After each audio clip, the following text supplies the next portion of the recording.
बिस्मिल्लाहिर्रहमानिर्रहीम। अस्सलाम वालेकुम नाज़रीन, आप देख रहे हैं जीपी पाकिस्तान वीलॉग। आपका मेज़बान चौधरी शोएब सलीक आपकी खिदमत में हाजिर है।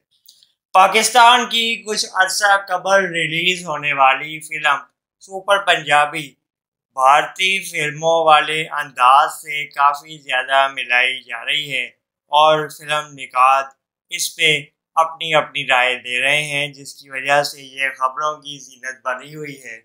आखिर सुपर पंजाबी फिल्म में ऐसी क्या बात है जिसकी वजह से सिनेमा घरों में इसको लगाया भी जा रहा है, पसंद भी किया जा रहा है और पाकिस्तानी फिल्म होने के अलावा इस फिल्म को लोग देखते हुए काफ़ी तवज्जो और दिलचस्पी का मुजाहरा कर रहे हैं।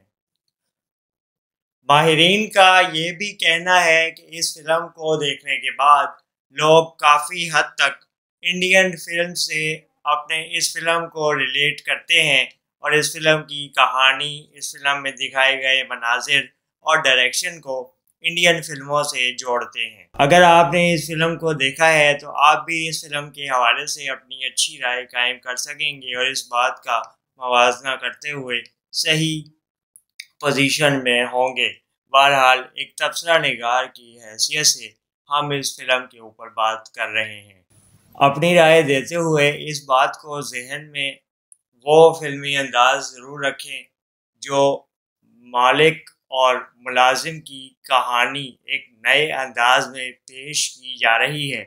इस फिल्म में कॉमेडी और संजीदा मिलाप दिखाया गया है।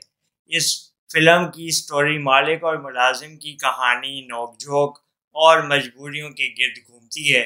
बिलाखिर इस फिल्म की कॉमेडी और संजीदा मिलाप को इस तरह से अक्सबंद किया गया है कि आप 3 घंटे या 2.5 घंटे की फिल्म को एंजॉय करके हंसी से लोटपोट भी होंगे और अपनी परेशानियों को कुछ देर के लिए भुला बैठेंगे। सुपर पंजाबी फिल्म में अगर आपको पंजाबी ज़ुबान समझने में मुश्किल पेश आती है तो इस फिल्म के डायलॉग्स पंजाबी ज़ुबान में ज़्यादा हैं, लेकिन उर्दू बोलने वाले भी इस फिल्म को पसंद कर रहे हैं और कराची समेत दीगर इलाकों में जहां उर्दू बोलने वालों की अक्सरियत है या पंजाबी ज़ुबान कम बोली जाती है, दूसरी ज़ुबानें बोली जाती हैं, वहाँ भी इस फिल्म को काफ़ी ज़्यादा पसंद किया जा रहा है और काफ़ी पजीराई मिल रही है। फिल्म की अगर स्टार कास्ट की बात की जाए तो मोहसिन अब्बास हैदर, नासिर चिनियोटी, इफ्तिखार ठाकुर, सना फ़खर इसमें शामिल हैं। कॉमेडी से भरपूर फिल्म आपको बोर होने नहीं देगी और आप इस फिल्म को देखने के बाद यकीनन अपने 3 या 3.5 घंटे के जो टाइम है उसको सही तरह मैनेज करने का क्रेडिट देंगे। इस फिल्म को देखने के बाद अपनी राय हमारी वीडियो के नीचे कमेंट सेक्शन में ज़रूर दें